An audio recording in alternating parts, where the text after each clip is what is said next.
Good morning, Tony. Such a pleasure to talk to you. And Tony Galvao is my guest today. And what I'd like you to do, Tony, is why don't you introduce yourself in a few sentences? I'm the president of My Brother's Keeper 617. We're a local nonprofit in the area of Boston. And our main mission is just to bring boys from different neighborhoods together and just work with them and just showing them other opportunities in life besides what they're usually accustomed to. That's fantastic. And do you mind telling audience what MBK and 617 also means? I know that there is a lot of meaning to the name that you guys choose and continue to use, but could you say more about that? Yeah, our organization is called the MBK617. That's My Brother's Keeper. The 617 is the area code of Boston, which we operate out of, and that's the reason we want 617. And we are not part of the Obama My Brother's Keeper. We're a total different organization.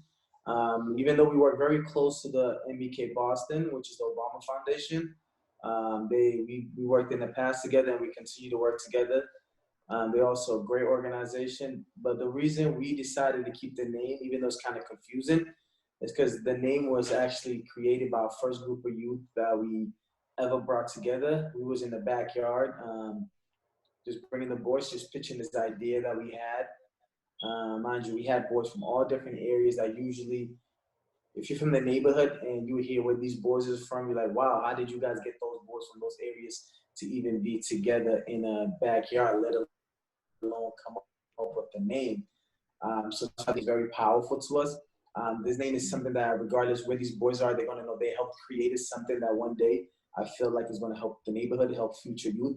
And it also helps us when we do recruiting, when we're talking to kids from different neighborhoods, and they be like, oh, but I'm from this here, I'm from there. I'm like, listen, we have worked together in the past. The reason we even here is because you guys came together and created the name. That's fantastic. So it's very organic, but it's also very meaningful at the same time. Correct. You as a leader, but also for those who, let's say, graduated the program or got helped in some way to go back and, to also inspire younger boys that helped in the past to possibly help back community in the future. Correct.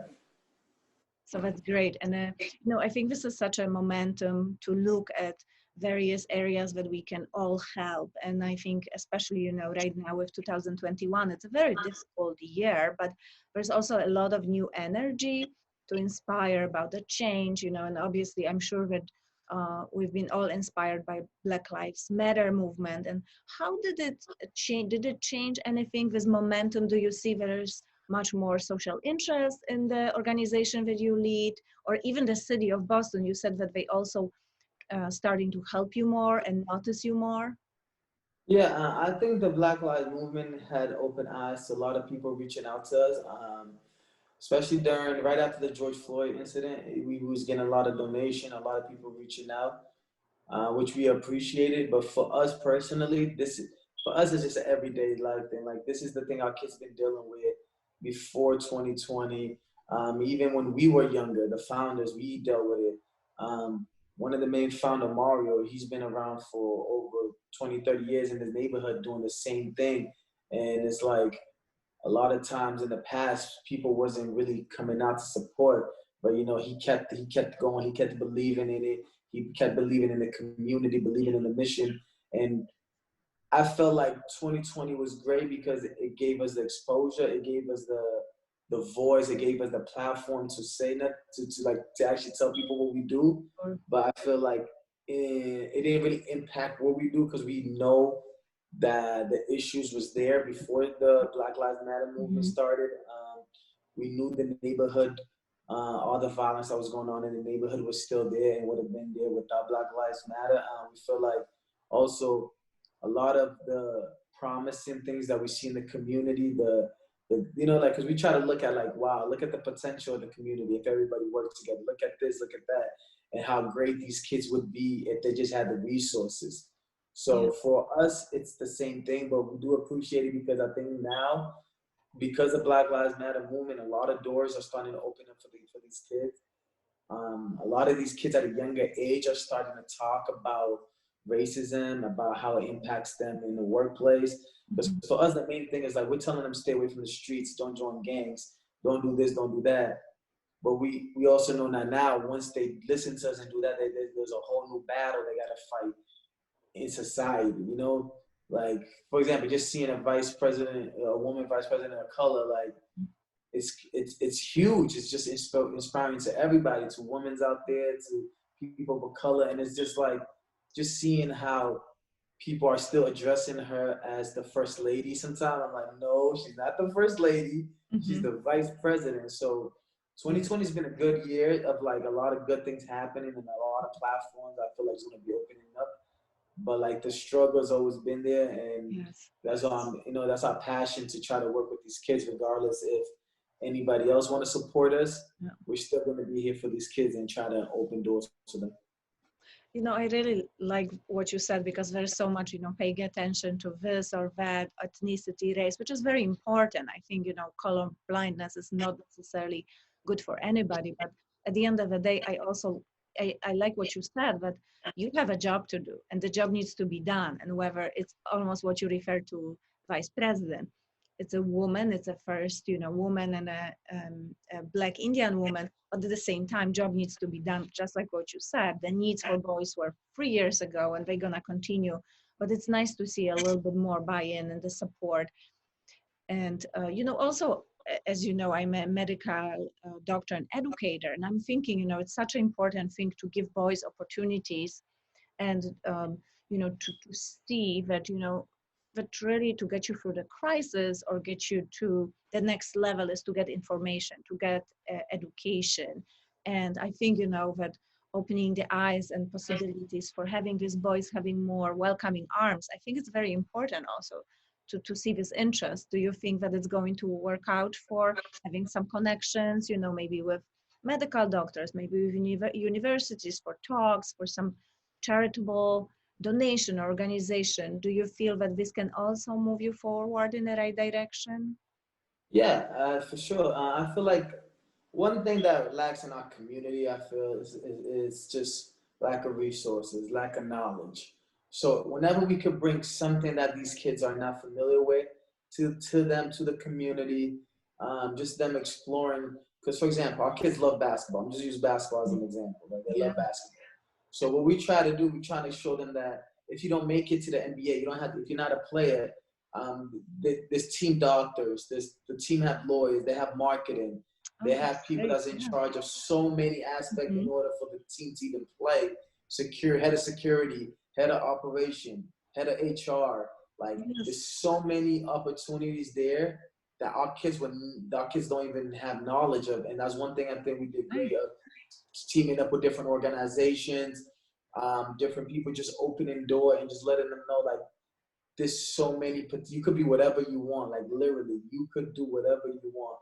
You love basketball and you love sneakers, there's jobs out there that could put both of them together. You could work for Puma from the basketball aspect of it. Like Puma's been trying to work with us to try to show kids different opportunities within the sneaker world. You Mhm. know, kids love track and field and sneakers. Well, Puma has that to be like just Mhm. breaking down different knowledge and just showing them like different doctors. Because like usually when they hit like even the term doctor, when they hit doctor, it's very hard for our kids to find out like there's so many different type of doctors out there for Right. so many different things. Like depending if you're going for your degree, depending if you working at a hospital, like they just hear the term doctor, they think, oh, I go see my doctor for appointment. Like that's all that's Mhm. stuck in their mind. But just us introducing the world to them, I think Yeah. that's huge because I feel like this is the generation that if we get them the knowledge, even if they don't become doctors, for example, or lawyers or even thing, but we know if we open the door, this is the information that's going to be in their Yeah. head that's going to help their sons, their grandkids, like just going forward in the future. Like even if we could get somebody 25% of the knowledge out there to one kid, Yeah. and then he goes and gets his kid 50% out. It's just we're trending on that way of just bringing information to the neighborhood. That's very smart what you're saying, Tony. And you're picking up on this, additional kind of like things or knowledge or little secrets that you're Yeah. right, that there's a people who know about it. And there's a lot of people who are doors are closed to them because nobody ever told them or showed them the direction. So I really like it. And another, when you talked about these opportunities or showing people what's out there, I often go to the museums, and I notice that there's much more uh, diversified audience. It's almost like always I see the same kind of audience going to concerts, going to museums. And I think this is also very important, to show diverse population that, that's how you learn. And I wonder, are you also doing some artistic, creative programs with boys right now? Yeah, one other thing we're trying to do right now is still in the works. It's like we're still trying to figure out how it's going to work. Because one thing I learned by doing this job is how many different traumas we deal with in the community that we know we don't necessarily even look as trauma. For example, like it's not okay for a kid before he's 18 to lose three, four friends to murder. Like that's trauma. It's not okay for a kid to grow up in a single parent home. Like even if the mom works hard, put everything on the table, but the connection might not be there. The kid might just want to be loved. So if the parents working two, three jobs, you don't have that time to actually give your kids love. That's trauma. Like a parent shouldn't choose between work and being a mother. That should never be an option. But that's just the type of things that goes on in the community. So we're trying to use art in a way and teaming up with different people to find out like how can we use art to help with trauma? Like how can we help, can we use art and just bring them different areas just for them to express, like for bring them to the Museum of Fine Art, just them seeing different painting and seeing, trying to feel like that's somebody's passion, that's somebody's feeling. Because not everybody's good at expressing their feelings with words, right? So that's Yeah. why some people, that's why we get mad. Like, we get mad, people punch the wall, people do this, do that. So a lot of our kids, that's how they use anger. They take it out with violence. Or like that's how they use it. But we're trying to create something where instead of them punching a wall, we want them to sit down and express their feelings with a painting. Or it could be like something as simple as something to just help them ease their mind into different things. Like, oh, I have all this anger inside of me. I need to take it out. Even if it's us putting a punching bag there, they do it, they take the anger out, and now they can go express themselves in art. Like we're still trying to figure out how to do it, because one thing we would never had was intentions of becoming a nonprofit. We was just doing it from passion for the community. We just wanted to see these kids safe. We don't like. We were just tired of these kids getting murdered. Throughout the year, there's been kids that we like. Hey, this summer join MBK. God forbid he gets like they get murdered. They don't even make it there. So it's like that's what drives us, just to straight the passion for the community.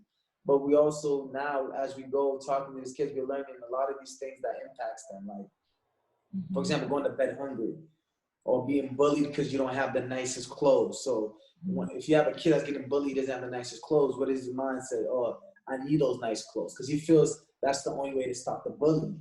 Right. So that kid is going to do anything necessary to get those brand new sneakers, to get those brand new sweaters, to get the name brand stuff. So it's like we're just trying to have them express themselves in art instead of doing that. Oh, you don't need to wear the nicest clothes. You know what? Though that bullying is gonna make fun of you, but when you come out and you're 40, you have a house, you have a family. That's how you combat that. Like just trying to show them other opportunities in life. So we're definitely trying to figure out how to use art to help deal with trauma. That is great. I love it. I actually love it that, because you're right, there's so much frustration and things that, it's so easy to get yourself into anger other than, think creatively how you can help yourself and the community. But, also it brought me to this idea that, these kids, when they show the art, I think it's also important for them to be able to display it. Yes. So also think about the community or the arts, let's say, whoever manages, as you gave example of museum of fine art, to collaborate with people like you, like manage the organization. So these kids can see their own art later. And I think there's more and more of that showing up. But I think it's really, I hope you have a great ideas how to do it, because I feel that this is really great. Now we do. One of the ideas we have is we're just trying to find a sponsor right now. So the whole saying, like if you give me a fish, I'll eat today. If you teach me how to fish, I'll eat for a lifetime. So Yes.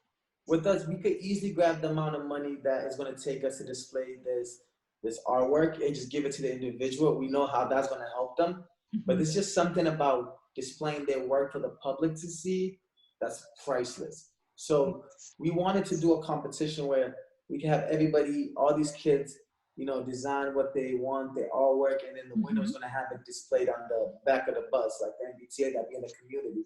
So as the bus is driving around, other kids could see it, other Mm-hmm. kids could get motivated, and we wanted it to be something powerful. So the Yeah. winner's artwork will be something that's so powerful that if a kid in the neighborhood sees it, that kid's gonna be like, you know what, I need to reach out to MBK617 and see how they can help me. Or I need to go to the Boys and Girls Club, even if they don't come to us, because we're not in no competition with anybody. The only thing we care about is that these kids are successful and these kids Mm-hmm. get the same amount of resources as these other kids in these other towns that have countless resources. And so even if it's just an inspiring, like a kid, like, you know what, I actually want to start my own business. Even if we never meet this kid, we never deal with this kid, but this kid uses our artwork, or the child, the kid that created our artwork to be for motivation. To us, that's a win. So it's gonna be it's gonna be very hard to put a price or something on something like that, because you don't know how many people you're gonna motivate. So that's something we're definitely trying to look how to display them. Even if I'm Yeah. naturally supposed to try to get in contact with the Museum of Fine Arts, I want to try to do that. And if nobody wants to do it, like we'll rent a place and put all the artwork there and Mm-hmm. charge people at the door to come and show the kids how to sell their artwork and make sure they get their money. Mm-hmm. And like, so we want the support, but again, like I said earlier, people are really not feeling it. We're still gonna do it because we know who we work for. We work for the kids, for the youth. So we're trying to give all the power to the youth. Yeah, that's great. So I'm working on the art show myself, trying to show the art of people that I'm working with, because Yeah, it's also, there's been a lot of trauma and stress in the healthcare, in the year of pandemic. Awesome, awesome. So thank you so much that you agreed for that. I really learned a lot, and it's really inspires me. So I wish you the best from the bottom of my heart, and I definitely will reach out to you and look back. yeah. Likewise. Thank you for having me, man. I appreciate it. Take care, Tony.